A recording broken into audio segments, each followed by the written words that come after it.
All right. Hey, everybody. This is Chuck Marohn with Strong Towns. I've got on the video with me, Mr. Josh McCarty from Urban3. Hey, Josh. Nice to see you. Hey, Chuck. Thanks Where for are you having at me. today? What's that? I said, where are you at today? I'm in Durham. Are you really? Okay, home. Durham, Wow. Durham, North Carolina. It's a sultry 95 degrees, 95% humidity. Oh my Smells like gosh. jungle outside. We're feeling oppressive here, and it's like 80 degrees. Yeah, I can't imagine, man. Yeah. So I have seen you guys present about Gwinnett County before, and I wanted to have you on just to kind of talk about this and show. A lot of times we get people who say, well, you've got a certain style of development. You guys are pushing, you want towers, you want big buildings, you want core downtowns. What would the opposite look like? Can it really be that bad? And we also get these people who say, well, we don't want density. Gosh, we hate density. Just keep us away from density. I want you to explain where Gwinnett County is and what your interaction was there. And then let's go through some of this data. Yeah. So let's to really put things in perspective, let's learn some fun facts about Gwinnett County. I don't know this for a fact, but I think it might have had the greatest magnitude of growth of any county in the United States in the last 40 or 50 years. I mean, you can see in this hokey blueprint bar chart I made how rapidly Gwinnett County. That's a big part of the story is how much change happened under a certain paradigm of planning or lack of planning, and in so short a time. There's no time to make any decisions. So just put that in perspective. And those squares are 100,000 people per decade. Yeah. Yeah. So if you can think of a town that that's got about 20,000 people, nice little town. Imagine building one of those every single year for 40 years. Right. And that's Gwinnett County. Yeah. Except they're not towns. They're just pieces. They're like just lots of pieces of a place. It hit half its current population before Forrest Gump came out. Right. So we found, so one of the things I don't have in here was really fun is when we did this project, like you were saying about people and their biases and the arguments we get. There's a lot of interesting things that happens with identity about what people think that they are. They think their place is. And one of the things that we got a lot was well, for one, they told us when we did this project, they gave us words we couldn't say because they would make people mad. Density was one of those words. City, municipal. I'm trying to think what all. We got kind of hamstringed with what we couldn't say. The worst was urban, which was a little awkward. Since our company is called Urban3. It's called Urban3. You can't say where you're from because you're right. From using I have a slide. I like to have a slide that says redacted 3. We can't talk about that. And this language imposition was because they consider themselves rural and don't want to talk about anything else. Yeah, and I think you can get how people think that when you think about people who live there, even if it's just 20 years, 10, 20 years, the difference in where they might have lived, like what it felt like when they moved to the place, and then what it is. Like how many of these people, especially people who've been there 40 years, they started out in a place with 300,000 people. Now they live in a county with 1 million people, and it's just they haven't connected to that yet. Right. One of the other things that we thought was really funny is we're rural, we're suburban. We're just a bedroom community. We don't have a big downtown. Atlanta's our downtown. But one of the things that was really interesting to us is that if you look at employment, where people are commuting in and commuting out of, they import almost as many people as they export. There's almost as many people coming from outside Gwinnett County to work there as there are people going out to places like downtown Atlanta. all throughout this, what's fascinating to me about Gwinnett County, 1 million people, it has all of the components of a big city. So it doesn't have a problem with having the right parts. It has a problem with those parts being put together right. So it's like a big old floor of unassembled IKEA furniture. Right. So this is the other thing that came up is, we're not dense. We have 1 million people, but we're huge. We have so much land. Well, we started looking at that. We started comparing them to other counties. So this is just these squares are just representative of the overall density of other counties. So they're a little less dense than DeKalb, which is right next door, a little more urban part of Atlanta. But wait a minute, Mecklenburg County only got 1,600 people per square mile. Wake County's only got 900. So we showed people this, and we're like, do you know what's in Mecklenburg? No, what's in Mecklenburg? That's Charlotte. Okay. So you've got Charlotte here, Raleigh, Yep. Winston-Salem, or no, Greensboro, Asheville, and Chapel Hill. So down here in Asheville and Chapel Hill, that's what rural looks like. And actually, this is like the little people in the square is a pretty good representation. You've got this little part where people are concentrated, and then you have actual rural landscape. This is what Gwinnett County would have been 30 or 40 years ago. But at this point, they've just unrolled this carpet of equally barely dense suburban development without any kind of nucleus. So we do our models. We look for the potency. We do our value per acre model, and this is what we got. And I've looked at enough of these to know that's a crazy anomaly. Yeah. Well, and we always have this joke. We're like, "Can you tell me where downtown is?" Right. No. Chapel. Yeah. So this is Chapel Hill, and it's pretty easy. And you can see you can actually figure out what's going on behind the scenes with policy. You see where downtown is. You see where the urban growth boundary is. You see where the farmlands are. Here, it's we looked at it and Joe's like, this looks like a shag carpet. So let me just go back to that shag carpet photo. Yeah. That's a photo that is many times more dense than the development pattern you see in the Chapel Hill, which is truly like small town rural. Yeah, well, it's and it's like a pocket downtown. It's not just density. Design matters basically. Like Chapel Hill has, Carborough is the densest municipality in North Carolina, but it's not high rises. It's just compact. Right. like I call it Mayberry urbanism. Sure. Which Mayberry itself, Mount Airy is again, it's a small town, but it's compact. So yeah, good design, not wasting space. It doesn't have to be tall building. That's the thing. Gwinnett County has tall buildings. It's not like there's a shortage of tall buildings. I'll get to this, but people conflate a lot of really just crude measurements of what's going to fix a problem with substituting for good design, a place that works. Sure. So yeah, we're used to seeing this. Here's a fun one. You recognize this downtown? That's Charlotte. Yeah. Trick question. It's all the downtowns. Yeah. Wow. Okay. Yeah. I call this downtown Frankenstein. But yeah, this was fun. At some point, it occurred to me that I wanted to see a bunch of our downtowns side by side. So, okay.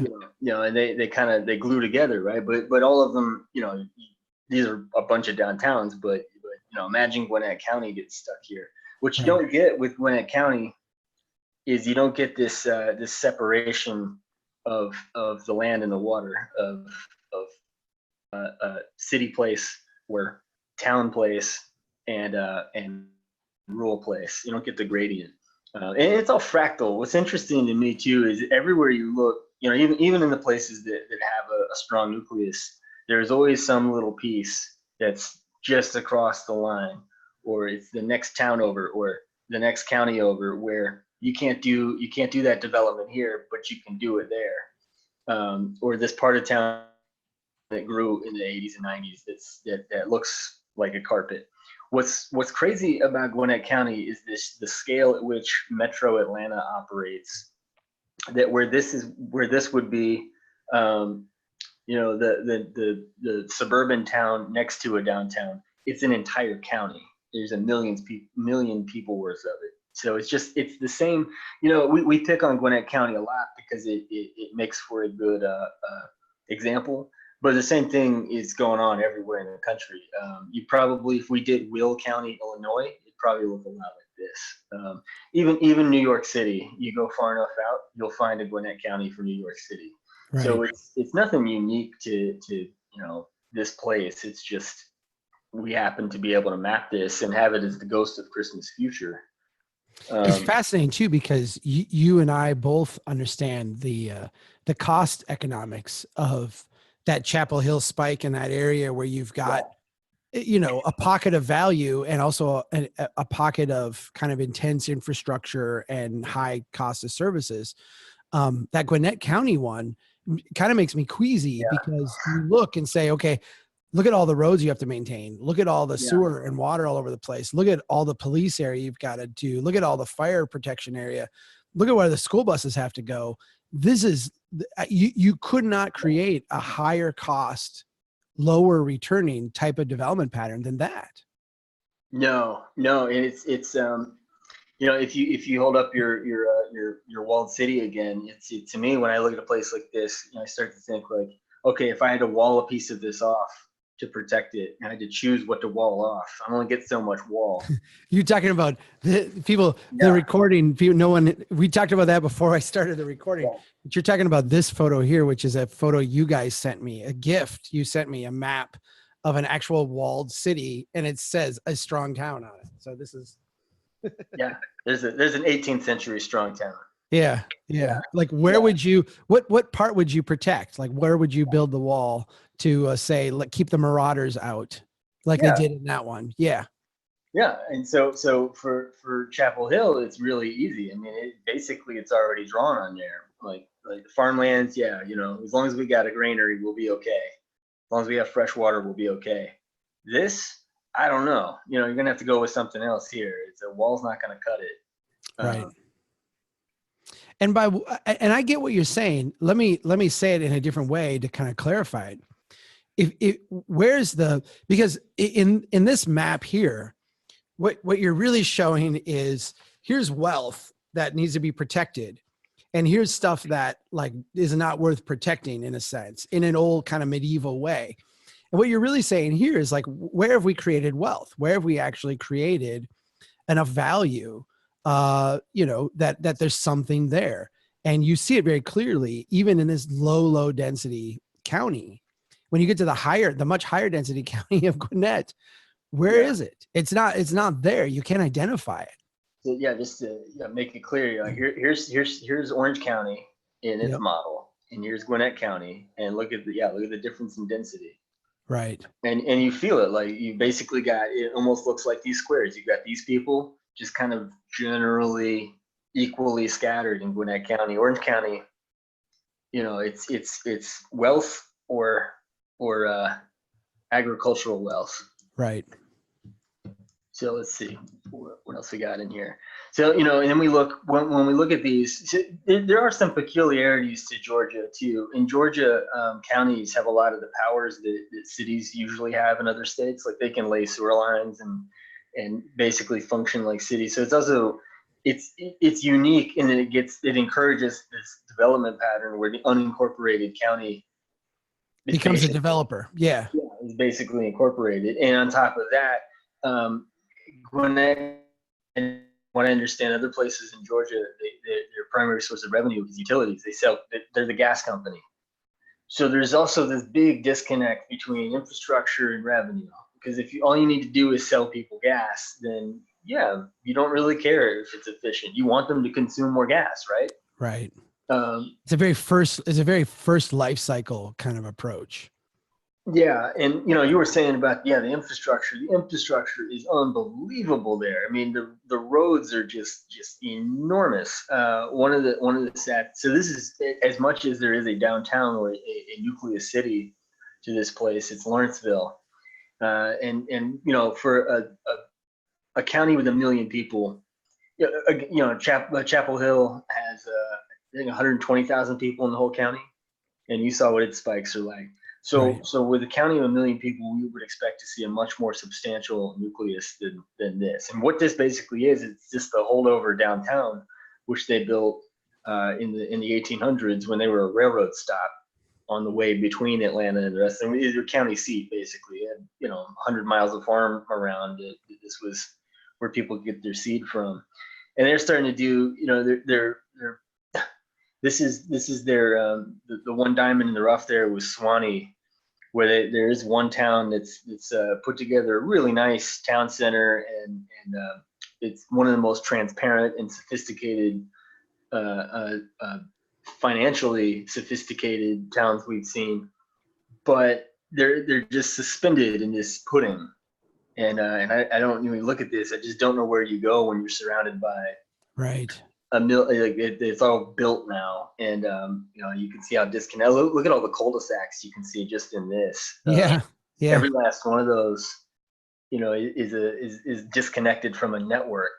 I don't see how you can justify anyone maintaining any of that except for the people who live on it. And what's fun too is a lot of those in Georgia are state maintained. So people across. Are you joking? You're joking me? State maintained? I don't know about anything we see here in particular, but Georgia, South Carolina, and North Carolina are all in the same. All have the same heritage, I think, from the Depression, where the state decided to help out the rural communities and took on the local roads. What did you call these in Lafayette again? It was like publicly maintained private driveways or something like that? Yeah, publicly maintained driveways. Yeah. So these are state maintained. Yeah, that's crazy. Quite possibly. Uh-huh. It defeats some of the tenets of a public good. Public good is non-exclusive, and while these technically, I can go and just drive around in circles, park and hang out. Why would I? Right. It doesn't. It serves as such a limited use. Okay. Yeah. So here's some of what it looks like on the ground. Just I wanted people to see that it wasn't for lack of intense use. There's plenty of big stuff. Yep. They've got big cathedrals. There's all of the elements that you would find in a place with 1 million people. It's just none of it is plugged together. I always put this in the context of Jimmy's Pizza again, and like 2.4 million an acre. I'm sure you've got some more examples here, but it doesn't. It seems like a lot of money, and it's like pathetically nothing compared. No, this is the land you're gobbling up. Mm-hmm. Yeah, no, it's really, this is really distressing. Like this is like right. If we were measuring the pulse of our patient here, we would be really concerned.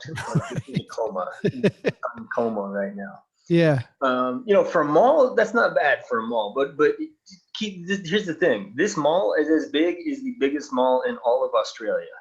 Yeah. And this is there's 3 of these in a row, each one just kind of eating the last one.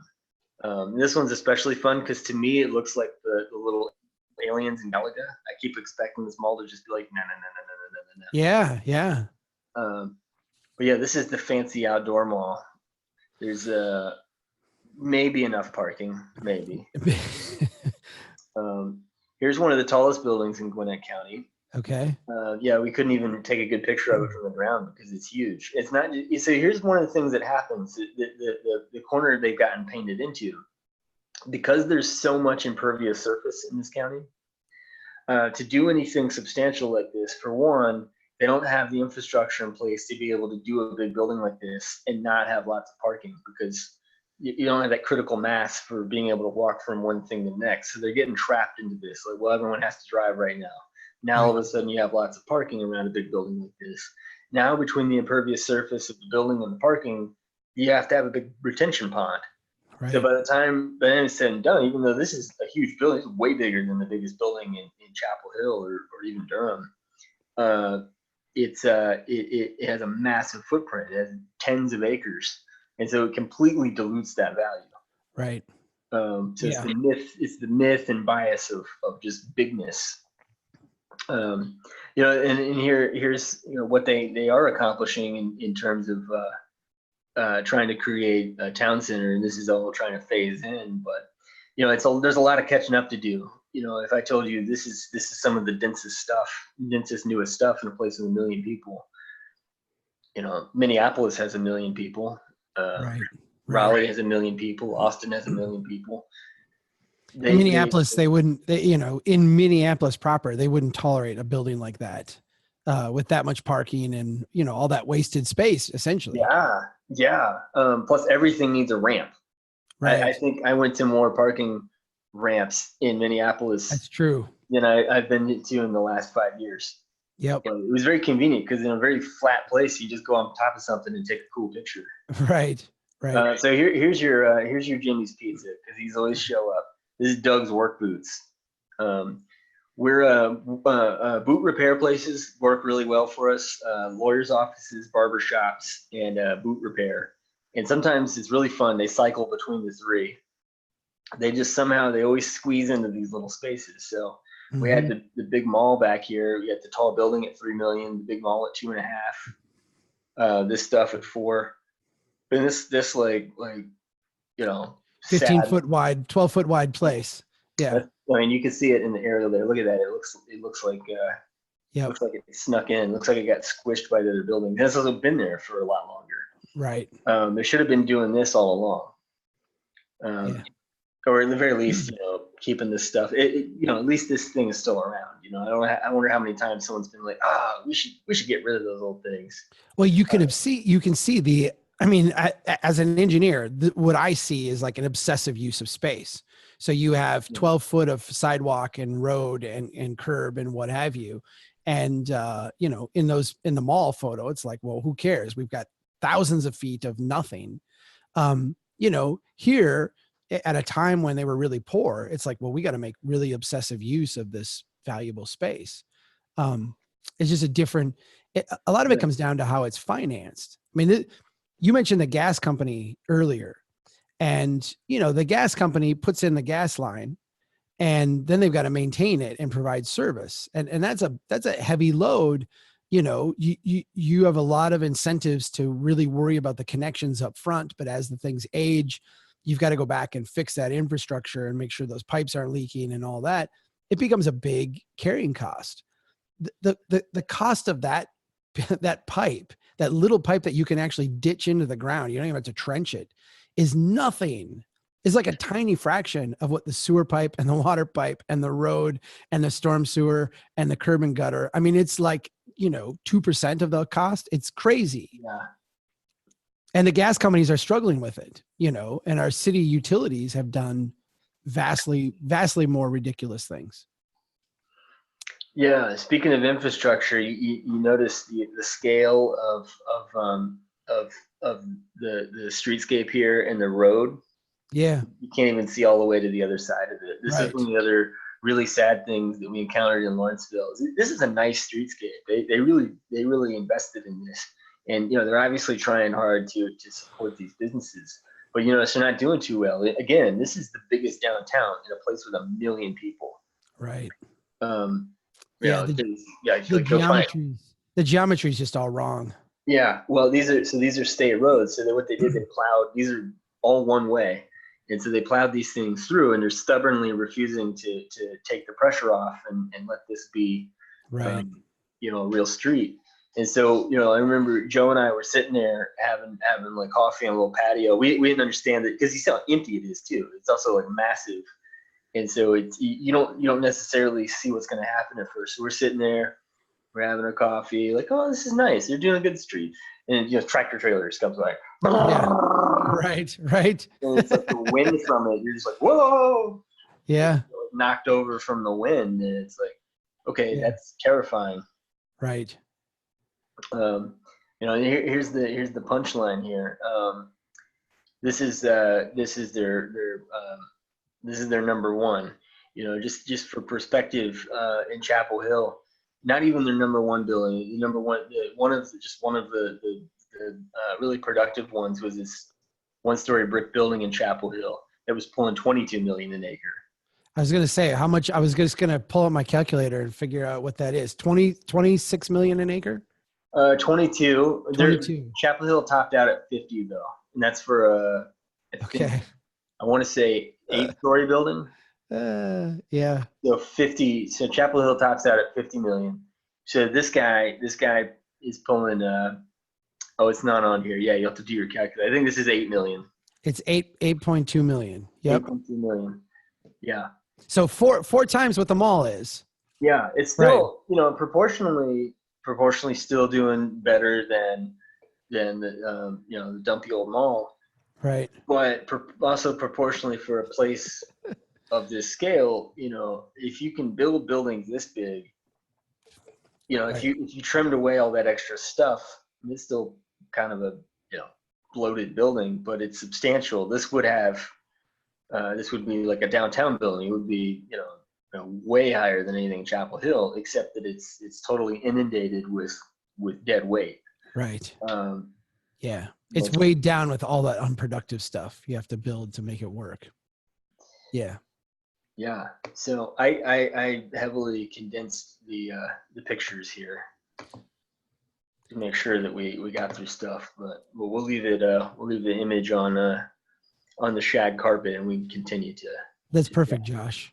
Let me just, as a closing thought, I want to just go back to something you said earlier. We pick on Gwinnett County a little bit, and it's kind of become, an inside joke between your organization and our organization to kind of chuckle about Gwinnett. But really, this is America, right? I mean, you go to every metropolitan area and find a Gwinnett County. Yeah, it's just proportional. It's fractal. It's easier to point out because it's part of a system that's so much bigger, and because it happened on a big scale and really, really quickly. But Atlanta's got what, 5 million people, so 1 million of it is locked up in this. If you've got a community of 500,000, you're probably going to find 100,000 worth, maybe more, maybe less, locked up in a town similar to this. So there's pieces of this everywhere. This is a standard pattern we build. I think the other thing that appeals to me about this story and about picking on Gwinnett County really comes back to this, where I think you used to talk about the bad party. Right. Oh yeah. Mm-hmm. And I think a thing that happens is when a place grows like this, you start to feel like you win by default. And Right. So whatever we're doing, it must be working. We add 18,000 people a year. And the problem is you might be making really terrible decisions, but it feels like you're winning. And so there's somewhat of a hubris there that's fun to point out. But it's not unique to Gwinnett County. It's like you said, it happens everywhere. What is fun about Gwinnett County, though, is there was a guy there who was so, because we're not alone in picking on Gwinnett County. It's been called the poster child of sprawl. But there was a guy there who was an engineer, I believe, before the recession, who was so bothered by this people calling it the poster child sprawl. He wasn't bothered that they called it that. He was bothered that they considered it a bad thing. Right. And he started a newsletter praising the virtues of sprawl, which I've been trying to find this thing for years. He even apparently wrote a poem called like "Race to the Chattahoochee" or something about the virtuous taming of the wilderness and conversion of backward rural land into civilized suburbia. Okay. So that part might be a little unique. Yeah. But, well, let me ask you this. I know you're the data guy, but you and I have spent a lot of time together thinking about these kind of questions. We take a place like Lafayette, which, on the outskirts, we see them struggling with maintaining all the roads they built, maintaining all the pipe they built, providing service to this huge area. Lafayette, Louisiana is a panacea of economic strength compared to this. Are they starting to, they're their Ponzi scheme thing is starting to catch up to them just from a math standpoint. Is that starting to manifest in their budget, in their talk on the ground, in, changes in tax rates and services? Is this becoming a stress for them, or are they not there yet? I don't follow it well enough to know for sure. It was the rumblings were starting when we were there, and unfortunately, they're finding all the wrong reasons to blame for it. Interestingly enough, one of the big changes that's happened in Gwinnett County is changing demographics. That it's Right. stopped being the initial mainly white folks who moved out there, and now they've been followed by there's a large Indian population, African American population, East Asian, Hispanic, and unfortunately, what's happening too. Yeah, the older parts of this stuff does not age well. So there's a lot of old retail, a lot of old housing stock that is falling apart quickly. But unfortunately, a lot of the blame for the decline in conditions in Gwinnett County is coming down to that. That stuff from the 70s and 80s is now a life cycle old, looks, is not being kept up. All the wealthy people moved on to something else, and they're starting to be backfilled with people of lesser financial means. And then you correlate that. I mean, I've seen this in smaller settings where they'll say, oh, those people don't care about, they have no pride of ownership. They don't care about places. They have a totally different approach than we do. But in a lot of ways, I've tried to make the argument that it's actually, if you're in one of these kind of dead end suburban declining neighborhoods, why would you fix your roof? Why would you do an addition? Why would you sink more money into something that's clearly in a downward trajectory? Is kind of a bad investment. So you get kind of stuck in that cycle of bad investment. Yeah, I see that. There's and I think on a bigger scale, the music hasn't stopped for them yet. But when it does, I think it's going to, we see it with Lancaster and Lafayette with those curves, the resonance of the cost catching up. And I think two things are going to happen at the same time. The growth is going to level off, and those compounded bills are going to come due. Right. And the backstop of the state supporting the infrastructure, a lot of these things are going to be impossible, and it's just going to all be bad at once. There's also really weird stuff that goes on. Like when we were there, long story short, the county was double charging everybody for the gas bill, and the cities won this big lawsuit and got a huge check from the county. Basically, they won a settlement, and this really funny thing happened where Suwannee had built an amphitheater as part of their town center, and somehow all the other towns, and they built an amphitheater and a nice city hall and a clock tower or like a little clock on a stand. And somehow the other towns were like, hey, that's what we should do. There's like an amphitheater in every town, like a right top dollar. It's like the monorail. Like someone went around to all the cities in Gwinnett County and we're like, you know what you need? It's more of a Snellville idea. and all of a sudden everyone's got Oh, please tell us. Yeah. Amphitheater. Uh-huh. The other funny thing is that it's a peculiarity of nomenclature that all these little towns are cities there. It's like little crossroads, nothing towns. They're all called city there. And, Chapel Hill, oddly enough, this really bugs me about North Carolina and these places. It's the town of Chapel Hill. Oh, really? Okay. Yeah, which is, you'll find whatever, it's homey, but come on, this is a city. Those are towns. All right. Very last thing. You mentioned earlier the Mayberry town. Joe and I went there and hung out for an afternoon. What's the name of that place again? Mount Airy. Mount Airy. Yeah. That was kind of fun. It's interesting because that is a little small town. But I've seen it on these maps before, and it actually, does pretty well. Yeah, I love finding those. Watertown Yeah. Watertown, right outside of Lebanon, Tennessee. Yeah. Another one of those. It's just like a tiny little Mayberry place, but it's very proportionally more potent than much bigger cities. That's crazy. Josh McCarty with Urban3. Thanks for taking the time. Always fun to chat with you. Come back and let's do this again soon.